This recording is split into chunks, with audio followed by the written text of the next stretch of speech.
Mon père a dit, tout rentrera dans l'ordre une fois que l'entreprise de ton frère décollera. Après avoir discrètement mis mon chalet en garantie pour son prêt, je lui ai tendu les papiers de saisie immobilière et j'ai dit, on dirait que ça n'a pas été le cas. Il y a 3 ans, j'ai mis tout mon cœur, toute mon âme et chaque centime que j'avais économisé pour acheter ce petit chalet de vacances dans les Vosges. C'est ma plus grande fierté. Un refuge douillet de 2 chambres au bord du lac où je vais pour décompresser de la vie citadine. Sans hypothèque, il est entièrement à moi. Du moins, c'est ce que je pensais. Ma famille se compose de mes parents, Henri et Isabelle, et de mon jeune frère, Jérémy.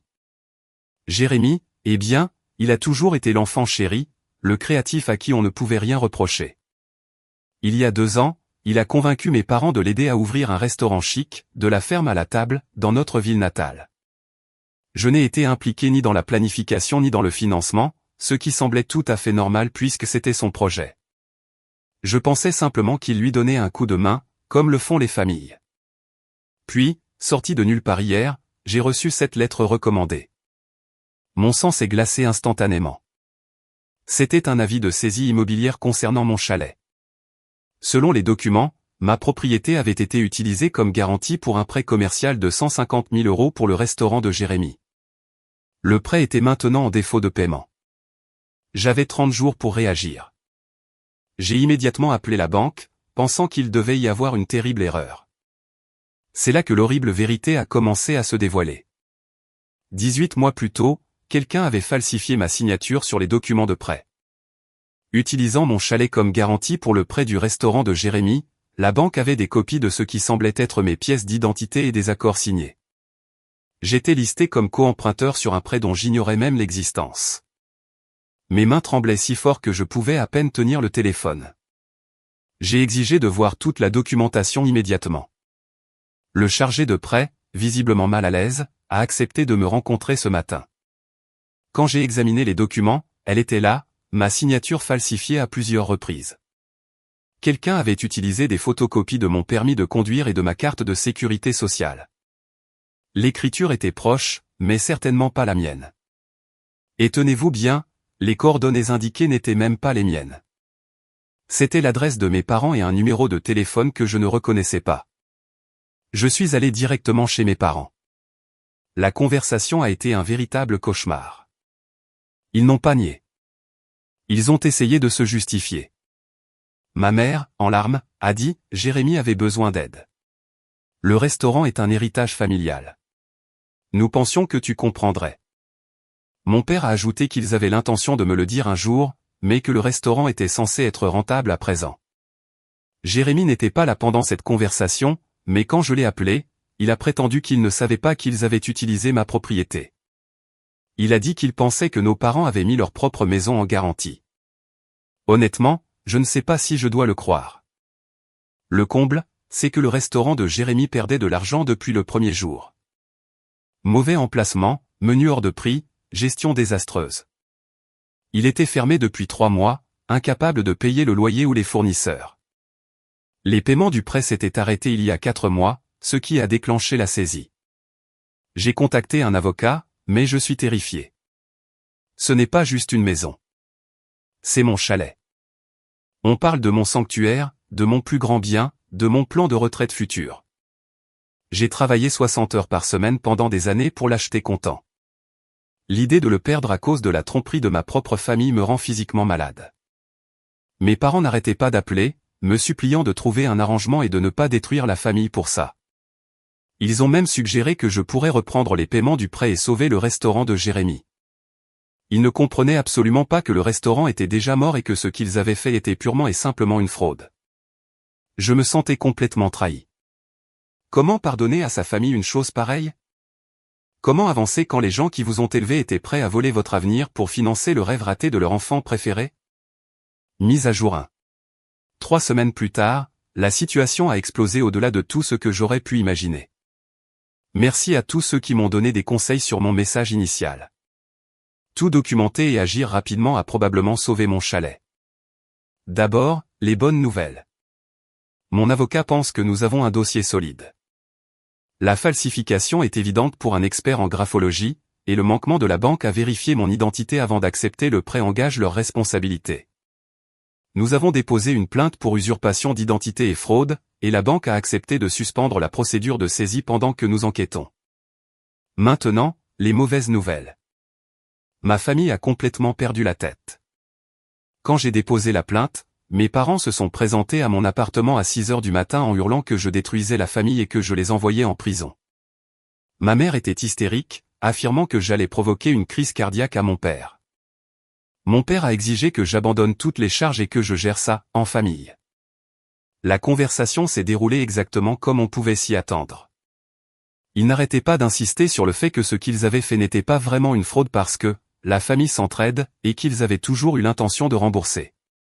Quand j'ai souligné que l'intention n'a pas d'importance quand on falsifie la signature de quelqu'un et qu'on vole sa propriété, mon père est devenu agressif. « Tu as toujours été égoïste », a-t-il dit. Jérémy avait besoin d'aide et tu aurais dit non parce que tu es jaloux de son succès. Son succès? Le restaurant qui est fermé depuis des mois et qui doit de l'argent à la moitié des fournisseurs de la ville. J'étais sans voix. Ma mère a essayé une autre approche, me faisant culpabiliser sur tout ce qu'ils avaient sacrifié pour moi pendant mon enfance. Elle a parlé des leçons de piano d'il y a 20 ans et de leur aide pour mes études. Comme si élever son enfant donnait un chèque en blanc pour commettre une fraude contre lui à l'âge adulte. Jérémy s'est finalement montré à mon appartement 2 jours plus tard. Cette conversation a été encore pire. Il a admis qu'il savait que le chalet était utilisé comme garantie. Je pensais que tu serais d'accord, a-t-il dit, comme si ça arrangeait les choses.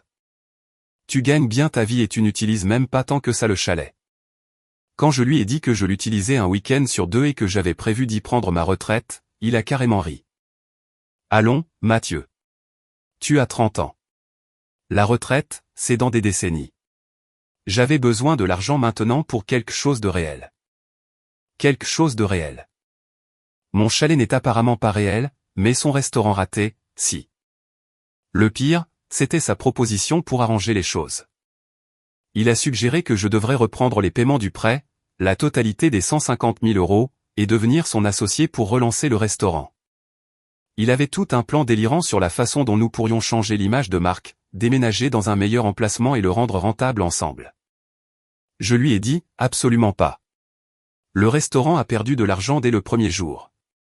Tu n'as aucune expérience en affaires, et je ne vais pas jeter de l'argent par les fenêtres. Sa réponse, je n'arrive pas à croire que tu vas me laisser tout perdre pour de l'argent. Me laisser tout perdre, comme si j'avais joué un rôle dans ces mauvaises décisions. Mes parents ont maintenant enrôlé la famille élargie pour me mettre la pression. J'ai reçu des appels de tantes, d'oncles et de cousins, me disant tous des variations de la même chose, la famille doit rester soudée. Tu es trop dur. Tu devrais penser à l'avenir de Jérémy. Tu réagis de manière excessive à un simple malentendu. Ma cousine Sandrine a même eu le culot de suggérer que, comme je suis célibataire et sans enfant, je n'ai pas autant besoin du chalet que Jérémy a besoin de ses rêves de restaurant. Apparemment, être célibataire signifie que je ne mérite pas de posséder de propriété. La campagne de pression familiale a atteint son paroxysme à la fête du 85e anniversaire de ma grand-mère le week-end dernier. J'ai failli ne pas y aller, mais je ne voulais pas la décevoir. Mauvaise décision. Mes parents avaient clairement briefé tout le monde sur leur version des faits, me dépeignant comme le frère vengeur, essayant de les envoyer en prison pour un simple prêt familial. Jérémy a même fait un discours sur la loyauté familiale et le soutien des rêves de chacun, en me regardant fixement tout du long. Plusieurs parents m'ont approché par la suite, suggérant que je devrais être le plus intelligent et trouver un moyen d'aider Jérémy à maintenir ses rêves de restaurant en vie. Ma grand-mère, que j'adore, m'a pris à part et a gentiment suggéré qu'il y avait peut-être un compromis qui pourrait maintenir la famille unie. Quand je lui ai expliqué qu'ils avaient commis une fraude et volé ma propriété, elle a semblé confuse et a dit « Mais chérie, Jérémy avait juste besoin d'aide pour son entreprise. » J'ai réalisé qu'ils avaient servi à tout le monde une version édulcorée où ils avaient simplement co-signé un prêt pour aider Jérémy, et que maintenant je me montrais déraisonnable sur les conditions de remboursement. Le fait qu'ils aient falsifié ma signature et volé ma propriété avait été commodément omis de leur récit familial. J'ai fini par quitter la fête plus tôt, mais pas avant que mon père ne me coince dans le couloir. « Tu déchires cette famille », a-t-il dit. « Ce chalet vaut-il vraiment plus pour toi que l'avenir de ton frère et la liberté de tes parents ? » Oui, en fait, c'est le cas. J'ai maintenant engagé un deuxième avocat spécialisé dans les affaires de fraude familiale. Nous poursuivons à la fois des accusations criminelles et une action en justice au civil. L'enquête interne de la banque a révélé que ce n'est pas leur premier prêt douteux. Apparemment, mes parents ont fourni des références et des documents qui me présentaient comme un co-emprunteur enthousiaste qui était simplement trop occupé pour venir à la signature en personne. Mon avocat dit que nous devrions avoir une résolution d'ici quelques mois. Mais le bilan émotionnel est dévastateur. J'ai pratiquement perdu toute ma famille à cause de ça. Ils ne peuvent pas comprendre pourquoi je ne vais pas simplement absorber la perte et passer à autre chose pour le bien de la famille. Mais voici ce qu'ils ne comprennent pas. Ce n'est pas seulement une question d'argent. Ils m'ont volé. Ils ont trahi ma confiance de la manière la plus fondamentale qui soit. Ils étaient prêts à sacrifier mon avenir financier pour le rêve chimérique de Jérémy.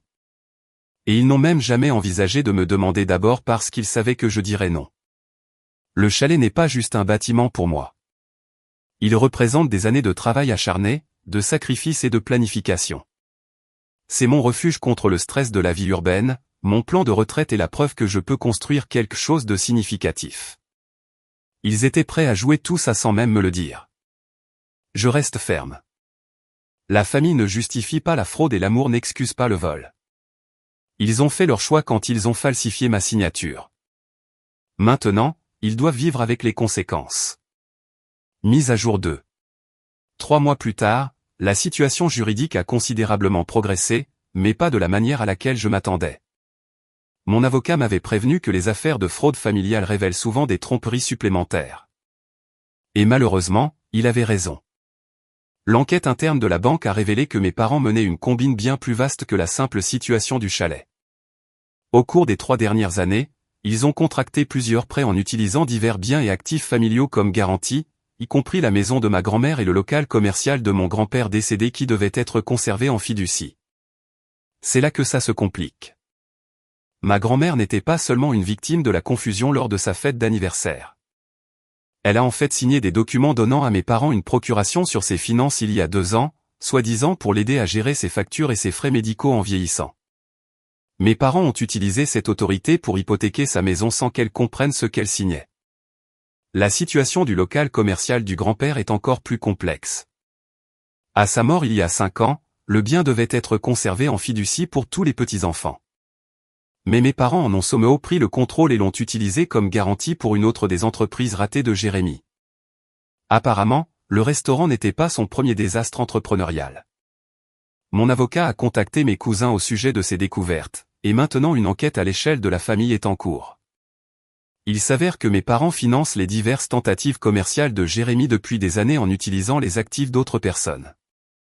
Le restaurant n'était que le dernier d'une série d'échecs, comprenant un food truck, une entreprise de traiteurs et une sorte de savonnerie artisanale. La réaction de Jérémy à ces révélations a été éclairante. Confronté à la preuve que ces entreprises étaient financées par la fraude contre plusieurs membres de la famille, il a prétendu qu'il pensait que nos parents étaient simplement doués pour obtenir des prêts et n'a jamais remis en question l'origine de l'argent. Cela met à rude épreuve la crédibilité, c'est le moins qu'on puisse dire, puisque Jérémy était présent à plusieurs réunions de prêt et a signé lui-même des documents. Mon avocat estime qu'il a été complice d'au moins une partie de la fraude, bien que prouver sa connaissance et son intention soit plus compliqué que de prouver les actions directes de mes parents. La dynamique familiale a complètement implosé. Mes cousins sont furieux que le bien du grand-père ait été utilisé à leur insu. Ma grand-mère est confuse et blessée, ne comprenant pas entièrement comment sa maison est devenue la garantie des prêts commerciaux de Jérémy. Plusieurs parents qui m'avaient initialement mis la pression pour trouver un arrangement font maintenant face à leurs propres pertes financières. Mon oncle David, le plus jeune fils de mon grand-père, est particulièrement en colère. Il avait prévu d'acheter le local commercial de la fiducie pour agrandir sa propre entreprise de construction, pour découvrir qu'il était déjà hypothéqué jusqu'au cou. Il se joint maintenant à notre procès et a été très virulent sur la trahison de la confiance familiale par mes parents. Jérémy a tenté de me contacter directement à plusieurs reprises, alternant entre excuses et colère. Sa dernière stratégie consiste à essayer de se présenter comme une autre victime des manigances de nos parents.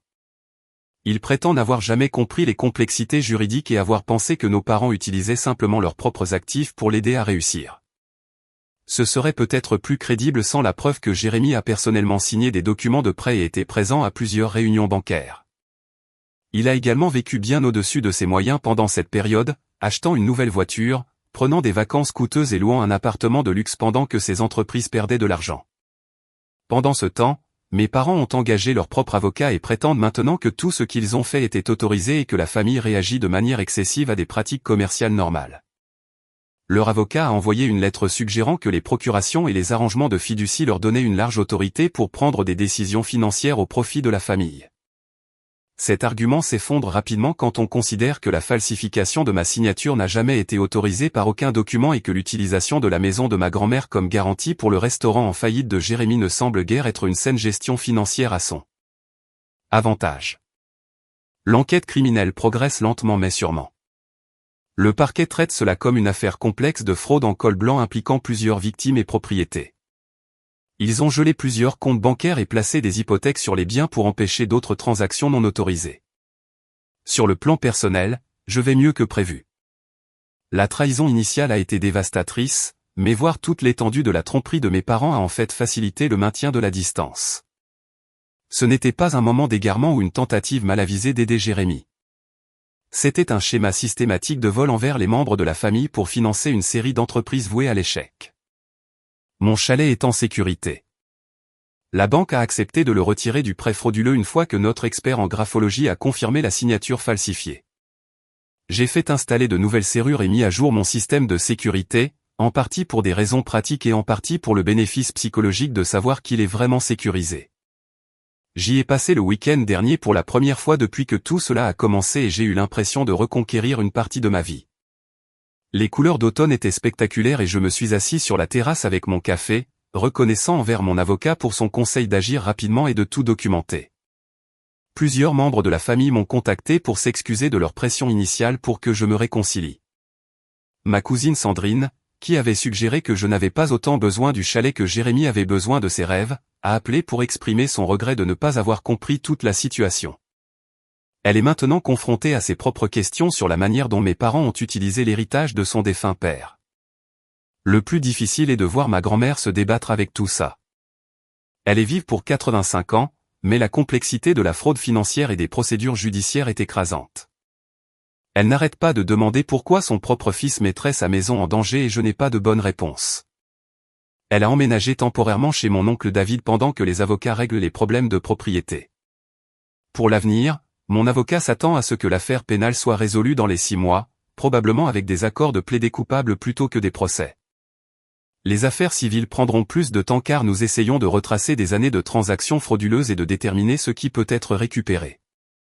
L'espace du restaurant de Jérémy a été vendu aux enchères le mois dernier pour payer les créanciers.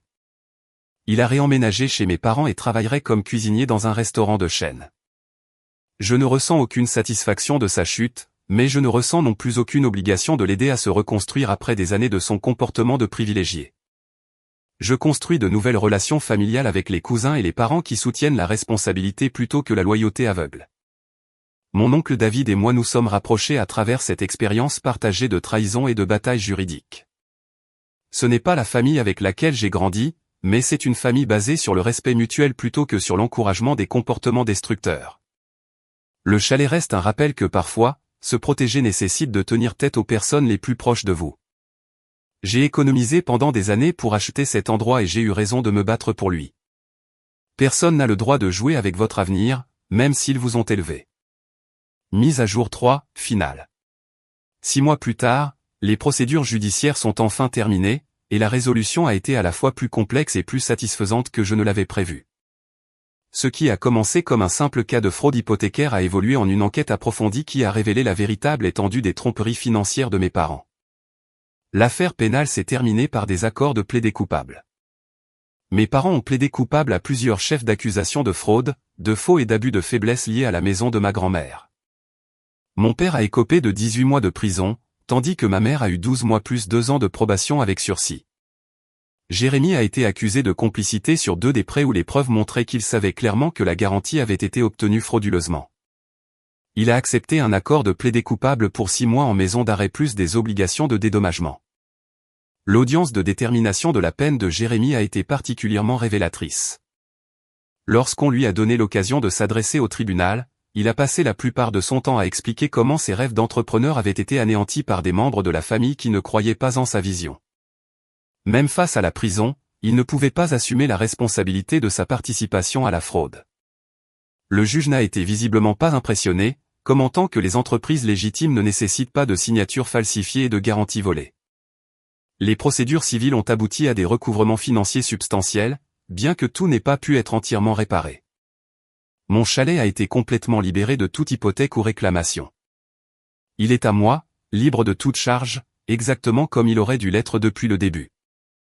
La maison de ma grand-mère a été refinancée avec un prêt légitime qu'elle a réellement signé et compris, avec mon oncle David comme co-signataire pour assurer des paiements gérables. La situation du local commercial du grand-père était plus compliquée. Des années de prêts frauduleux avaient créé de multiples réclamations concurrentes. Mais nous avons finalement trouvé un règlement qui a permis à mon oncle David d'acheter le bien en dessous de la valeur du marché tout en utilisant le produit de la vente pour rembourser les dettes frauduleuses. Ce n'était pas idéal, mais cela a permis de conserver le bien dans la famille et d'assurer que David puisse poursuivre ses plans d'expansion. Le développement le plus surprenant est venu lors de l'enquête interne de la banque. Il s'est avéré que mes parents avaient tenté des combines similaires avec d'autres familles, en utilisant les besoins commerciaux de Jérémy comme justification pour des schémas de fraude de plus en plus élaborés. La banque a identifié au moins 4 autres cas où ils avaient accepté une documentation douteuse et n'avaient pas réussi à vérifier correctement l'identité des cosignataires. Cela a conduit à un règlement plus large avec la banque, qui était désireuse d'éviter un examen réglementaire et l'attention du public. Bien que je ne puisse pas discuter des termes spécifiques en raison d'accords de confidentialité, je peux dire que toutes les victimes ont reçu une compensation allant au-delà de la simple récupération de leurs biens. Les divers échecs commerciaux de Jérémy ont été minutieusement documentés au cours des procédures. Le restaurant a perdu de l'argent dès son premier mois d'exploitation en raison d'un mauvais emplacement, de plats hors de prix et du manque total d'expérience de gestion de Jérémy. Le food truck a échoué parce que Jérémy a acheté un véhicule trop cher et n'a jamais obtenu les permis appropriés. L'entreprise de traiteurs s'est effondrée lorsque Jérémy a pris les acomptes des clients mais ne s'est pas présenté aux événements, prétextant des divergences créatives avec les clients qui voulaient de la nourriture traditionnelle au lieu de sa cuisine expérimentale. La savonnerie artisanale était peut-être l'entreprise la plus absurde. Jérémy a investi des milliers d'euros en équipements et en ingrédients, mais n'a jamais fait de recherche sur la réglementation des produits cosmétiques. Tout son stock a été saisi par les inspecteurs de la santé après que des clients ont signalé des réactions cutanées. L'entreprise a duré 6 semaines. Le schéma était constant, Jérémy s'enthousiasmait pour un nouveau concept, convainquait nos parents de le financer par des moyens frauduleux, ignorait la planification commerciale de base, blâmait les autres lorsque les choses tournaient mal. Et passait au rêve suivant sans assumer la responsabilité des pertes. La motivation de mes parents est devenue plus claire grâce à leurs témoignages et à leurs évaluations psychologiques. Ils essayaient désespérément de prouver que Jérémy pouvait réussir à quelque chose, n'importe quoi, pour valider leur décision de concentrer tout leur soutien sur leur fils créatif tout en s'attendant à ce que je sois autosuffisant. Chaque échec commercial les rendait plus déterminés à trouver une entreprise qui prouverait enfin la valeur de Jérémy, menant à des méthodes de financement de plus en plus risquées et illégales. Lors de l'audience de détermination de la peine de ma mère, elle a finalement présenté ce qui semblait être des excuses sincères. Elle a reconnu que leur favoritisme avait été injuste et que leur désespoir d'aider Jérémy à réussir les avait conduits à trahir la confiance d'autres membres de la famille. Elle a également admis qu'ils s'étaient convaincus que la fraude était temporaire. Ils croyaient vraiment que la prochaine entreprise de Jérémy serait assez réussie pour rembourser tout le monde avant que quiconque ne s'en aperçoive. Mon père était moins repentant. Même dans son allocution, il a maintenu que ses intentions étaient bonnes et que la famille aurait dû soutenir les rêves de Jérémy avec plus d'enthousiasme. Son principal regret semblait être de s'être fait prendre plutôt que la trahison de confiance sous-jacente. La dynamique familiale a changé de façon permanente. Ma grand-mère est restée proche de ceux d'entre nous qui ont protégé ses intérêts, mais elle a pratiquement renié mes parents et Jérémy. À 85 ans, elle est assez lucide pour comprendre qu'ils ont mis sa maison en danger pour financer des entreprises qu'ils savaient vouées à l'échec. Mes relations avec mes cousins et mon oncle David se sont considérablement renforcées. Nous avons formé une sorte de famille de cœur basée sur le respect mutuel et une expérience partagée. Mon oncle David plaisante en disant qu'il a obtenu son local commercial et un neveu avec qui il aime vraiment passer du temps grâce à cette affaire. Je n'ai eu aucun contact avec mes parents ou Jérémy depuis leurs audiences. Ils font face à la ruine financière à cause des frais de justice, des obligations de dédommagement et de la perte de leur propre maison, qui a finalement été vendue pour payer les créanciers. Je ne ressens aucune satisfaction de leur situation, mais je ne ressens non plus aucune obligation de les aider à se remettre des conséquences qu'ils se sont eux-mêmes infligées. Plusieurs membres de la famille élargie se sont excusés de m'avoir initialement mis la pression pour que je trouve un arrangement avec mes parents. Ma cousine Sandrine en particulier a réfléchi et a reconnu comment la complaisance de la famille envers le comportement de Jérémy a contribué à l'escalade de la fraude. Elle est devenue l'un de mes plus fervents soutiens et visite fréquemment le chalet avec sa propre famille. Le chalet lui-même est devenu un refuge encore plus significatif. Savoir que je me suis battu pour lui et que j'ai gagné fait de chaque week-end là-bas une petite victoire. J'ai fait quelques améliorations avec une partie de l'argent du règlement, un nouveau ponton pour le lac, une meilleure isolation pour les visites hivernales et une petite cabane d'invités où les membres de la famille avec qui je veux vraiment passer du temps peuvent séjourner confortablement. J'ai aussi utilisé une partie des fonds du règlement pour créer un petit programme de bourse pour les étudiants en commerce du BTS local, ciblant spécifiquement ceux qui démontrent à la fois un intérêt entrepreneurial et une prise de décision éthique. C'est ma façon de soutenir les rêves d'entreprise légitimes tout en honorant les leçons tirées des combines frauduleuses de Jérémy. Avec le recul, la partie la plus difficile n'a pas été la bataille juridique ou même la menace financière sur mon chalet. C'était d'accepter que mes parents étaient prêts à voler mon avenir pour permettre les délires de succès entrepreneurial de Jérémy. Ils m'ont élevé en m'inculquant la valeur du travail acharné et de l'honnêteté, puis ont trahi ces valeurs quand cela leur convenait. Mais j'ai aussi appris que la loyauté familiale n'exige pas d'accepter l'abus ou la fraude. Me défendre a permis de rendre justice à plusieurs victimes et a empêché mes parents de continuer leur combine contre d'autres familles. Parfois, se protéger soi-même, c'est aussi protéger les autres. Le chalet est en sécurité. La famille s'est reconstruite autour du respect mutuel plutôt que de la complaisance. Et la justice a été rendue par les voies légales plutôt que par la vengeance personnelle. Il a fallu 8 mois de bataille juridique, mais le système a fonctionné exactement comme il le devrait lorsque les preuves sont documentées et que les procédures appropriées sont suivies. Mon conseil à quiconque se trouve dans une situation similaire, documentez tout. Engagez immédiatement une représentation juridique compétente et ne laissez pas la culpabilité familiale vous empêcher de vous protéger. Les personnes qui vous aiment vraiment ne vous demanderont pas d'absorber les conséquences de leurs mauvaises décisions. Et parfois, la famille que l'on choisit est meilleure que la famille dans laquelle on est né. Je passe ce week-end au chalet avec mon oncle David et sa famille, à regarder ses enfants pêcher depuis le ponton que j'ai acheté avec l'argent du règlement. C'est exactement le genre de réunion de famille que j'ai toujours voulu. Des gens qui se respectent, se soutiennent honnêtement et ne rêveraient jamais de falsifier les signatures des autres. Le chalet est en sécurité. La famille a guéri autour de nouveaux principes, et je peux enfin avancer sans regarder par-dessus mon épaule. Justice rendue, leçons apprises et vie reconstruite sur une fondation de respect mutuel plutôt que de loyauté aveugle.